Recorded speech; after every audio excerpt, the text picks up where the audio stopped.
John Wick meets Ratatouille in Pig. In Pig. Not really, but...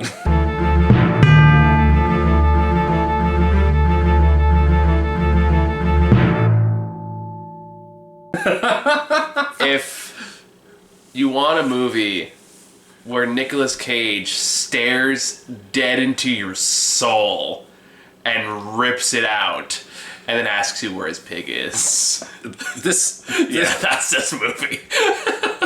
This really is just... It is one of those things where Nick Cage gets a chance to be... An actor. You get to see why he's so fucking good. Yeah, when he's actually, in a movie that lets him be a good actor as opposed to just Nicolas Cage. It pulls off this amazing balance of being truly earnest and powerful and emotionally potent at times, while also being pretty funny. Yeah. And maintaining the seriousness through those funny moments. It doesn't undermine the power of the movie at all. No. It's absolutely incredible. It plays with how uncomfortable just Nicolas Cage's character just makes you just by the act of him being there. Oh yeah, no, just it does this thing where his character just has that confidence where you're not going to deter him from his mission, and he will just wait you out. He'll stare you down. He doesn't give a fuck. He will make this work.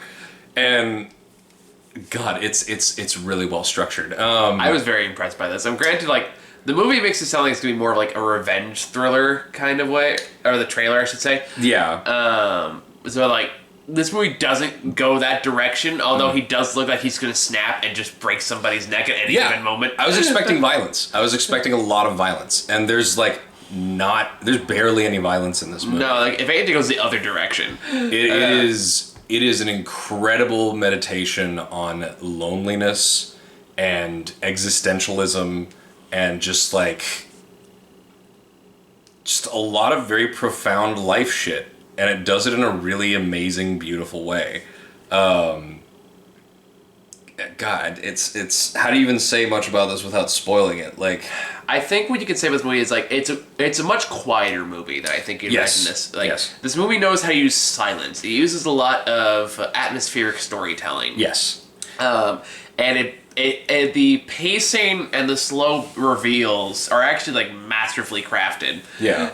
It gives you just enough information to keep you invested in what actually is the story behind all of this. It's very slow, but it's never boring. No. Yeah. That's my point. Because it does give you those breadcrumb trail, kind of okay, well, then you got to pick up that piece about this character. You pick up that piece, and you kind of realize that there's a larger scope to this, and then and then again, it plays with the expectation of where it's going to go, and then that scene in the middle of the movie happens, and which is definitely don't want to spoil that. I'm not going to give it away right now, but hands down, top 5 scene of the year. It is an incredible scene.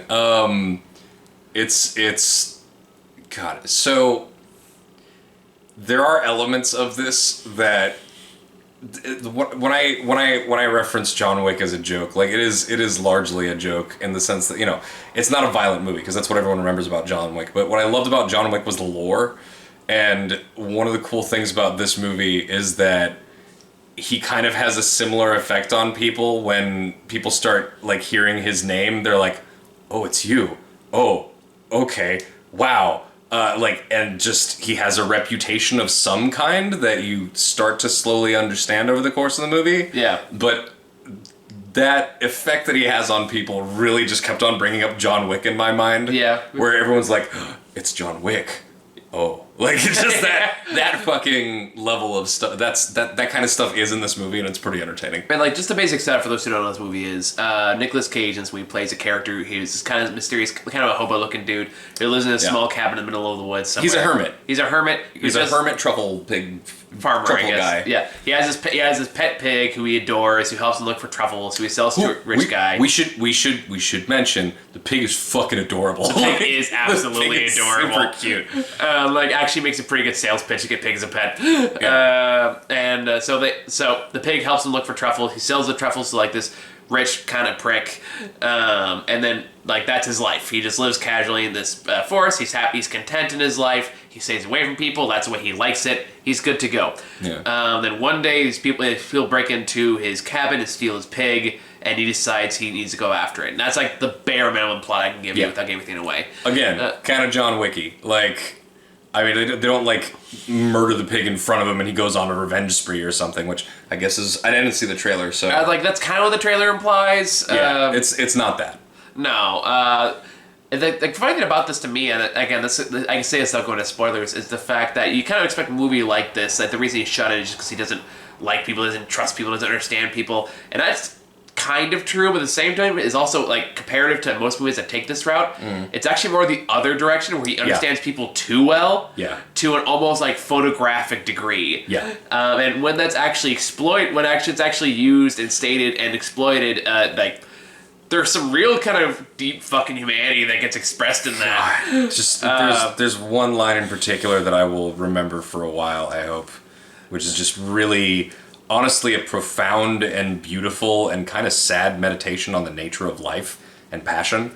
And I don't want to give it away, but it was a moment in the movie where, in the middle of a scene where I, like, at the same time as it's really funny, it's also really profound, and then it hits you in the gut with just this incredible line about passion and life. Oh yeah, okay. And I was just hit with that. I was like, fuck. And I started thinking about my life, and I'm like, fuck. And like, well, that's kind of what this movie is. It's like it's a very quiet, very somber movie that does not go in the direction you think it's going to take.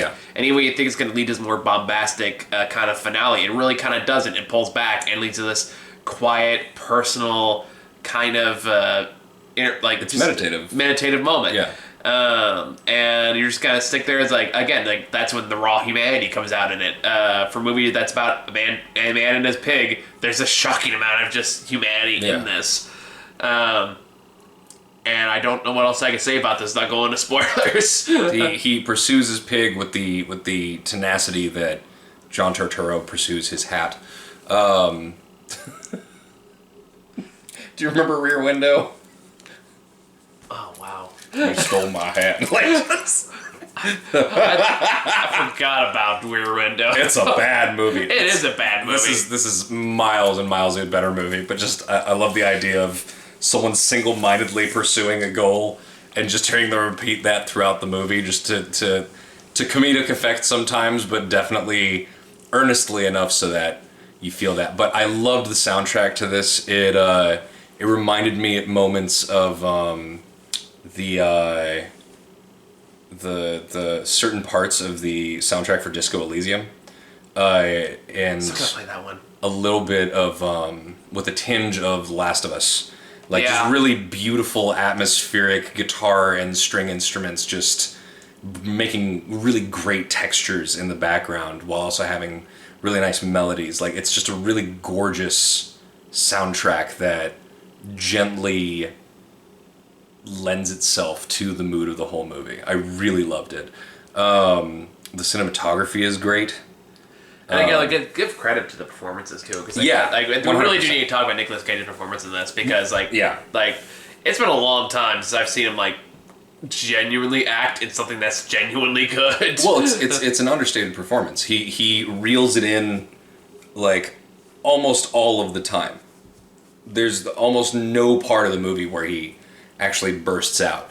It is all very much just him. Two. No, I know. That's why I'm saying almost all of the movie. Which means we that both laughed when it pops out, it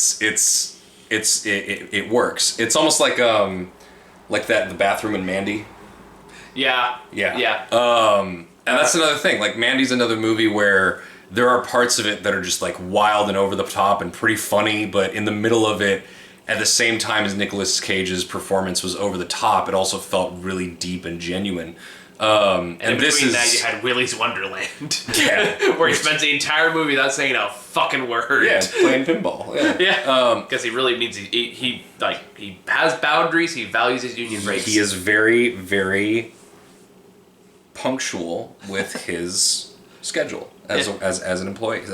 But this movie is like, it is a very muted, understated, good like expressive. The acting he does with his eyes in this movie. Oh yeah, like I feel like he does in this movie what Brad Pitt thinks he was doing in Ad Astra. Like, yeah, like that's the case where like when Nicolas Cage legitimately looks at you, there's just long sequences where he just looks at somebody and he doesn't say a word, and you feel it like burn into you. Yeah. And just like stare again. Like I'm not exaggerating when I say just stares into your soul and knows every piece about you, and he's absolutely gonna bring that up to you, and then follow up with "Where's my pig?" It's pretty good. Again, like I want to talk about it, I'm not going to talk about it right now. Yeah. Because again, like I can't emphasize enough, like when that is brought to full effect, just how flawless it is. With like every word, pronunciation, reaction shot, like everything about it is just perfect. No, he is on point throughout this whole thing. It's an astonishing movie. I honestly. I was mesmerized all the way through. I loved watching it unfold before me. Just it's everything I want out of an indie movie. You know, no huge set pieces or crazy things. Just really effective with its writing and acting and conveying a relatively simple story in a really effective and interesting way. Yeah, and for a movie called Pig, I got surprisingly emotional. It's clear that this is the writer-director's debut. Really? Yes. That's a fucking impressive. This is his first thing, or at least studio, big, wide distribution, however you want to put it. Of course, it's not his first thing ever, but the fact that this is what he premieres with to the world. Fucking impressive. Fucking impressive. He has something to say, and he knows how to say it in an interesting and entertaining way, while also retaining the depth of it. And I, for one, am really excited to see where he takes whatever he does next. It's a director that knows his own voice, and he knows how to express it. He knows how to take his time with it, which you have to admire. And like a director that is reserved, which again is so fascinating. Considering that just yesterday I had to watch Gunpowder Milkshake. Had to follow that up with this. And that's another thing I really appreciate from. I appreciate that Nicolas Cage can look at a script like this and recognize something that he wants to lend his voice to and his talent to. And I feel like it's like now I'm hoping now that he's out of the I did all the gigs I had to do to get out of debt phase. Is he done with it? I'm hoping because No, he's probably not. Probably not. I'm hoping not because But he still did good movies through that. True, but he also did stuff like what was the Christian Bible movie? His what? The Bible movie. Oh, Left Behind. Left Behind. But most of the last movies I've seen him in were like Artur movies or like indie like corny B movies, something like that. Like stuff that he's having a good time. Yeah, so like he's kind of just seems like he's doing more what he wants versus what he has to for a paycheck. Well, maybe he's getting offered better stuff because he's kind of experiencing resurgence. Fingers crossed, man. Like, I'm gonna get some more water. I'll let this part out. Yeah. No need. Whatever. I'm okay. You sure? Nope. Okay. Don't die, please. If you die, can I get your TV?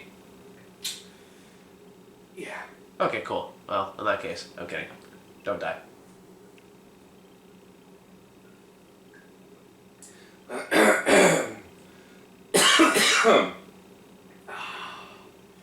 Terrible. This is awkward. It's only as awkward as you make it, buddy. Well, I don't deal with silence well, so yeah, it's pretty awkward.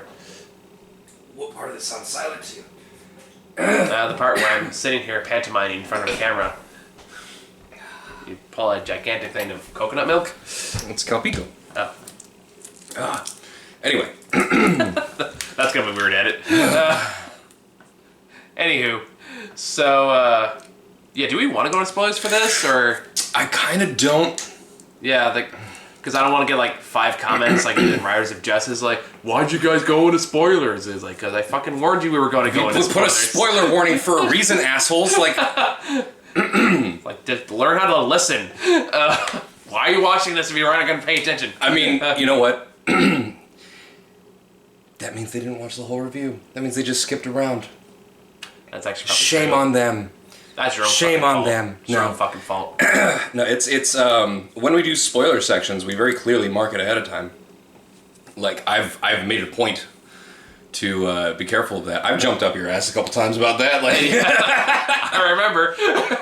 no, like spoilers are important. Like marking them as coming up is an important thing. So if you do watch our reviews through, we will let you know that we're going to be getting into spoiler territory. So if you're just hopping around like an asshole, then that's your own fault.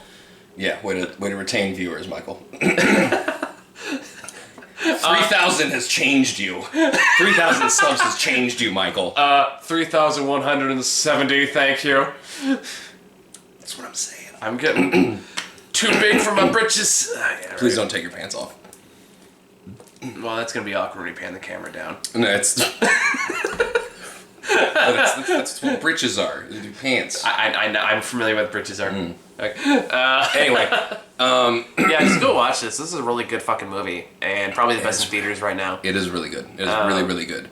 I was very pleasantly surprised. I was unpleasantly surprised by the number of people in our fucking theater. Yeah. That was... I definitely did not miss the people who take like 2 minutes to unwrap a box of candy. And the people who enjoy putting popcorn in their mouths and chewing it with their mouths open. Yeah. So you can hear them from 4 or 5 rows up. I will never forget when I went to see Captain Marvel and sat up at the front of the theater and a dude literally 15 rows behind me in the very back, I could hear him chew his popcorn. It was extremely distracting. I actually went back there and told him, like, dude, I can hear you chewing. Please fucking stop. I remember one time I got threatened while watching Bohemian Rhapsody. That was a fun experience. What'd you do? I told him to stop singing along with the movie. And apparently the white boomer did not like that. Well, that's what you get for infringing upon his joy, which infringed upon the joy of everybody else. Which is a packed theater. I'm like, nobody else is doing this. It's just you, asshole. To be that inconsiderate of the people around you, where you're like, I want to enjoy this my way. I want to sing along. Fuck everybody else. The best part, he had the audacity to go, I was like, hey buddy, it's a movie, relax! I'm like, ooh, okay. He had his daughter with him. She was not happy with me either. Well, good to know he's raising her to be as much of a douchebag as he is. Oh, she was already like in her early 20s. So, No, I know. That's so she's there. She's good. the worst part is they waited for me to leave.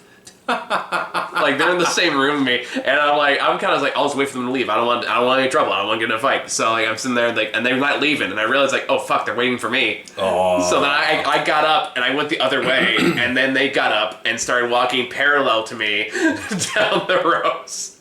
And the woman there were flipping me off the whole time, so I waved back like this.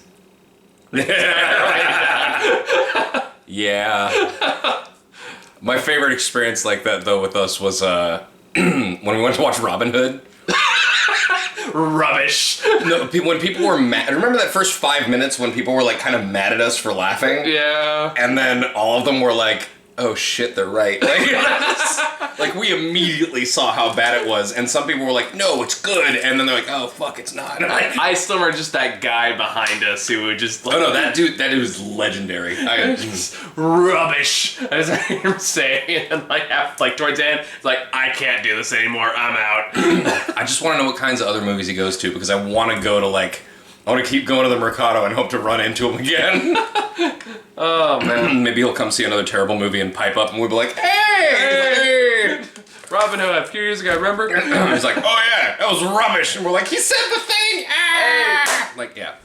I feel like we're shooting this shit now. So Anyway, go see Pig. It's Yeah, good. go see it. Bye.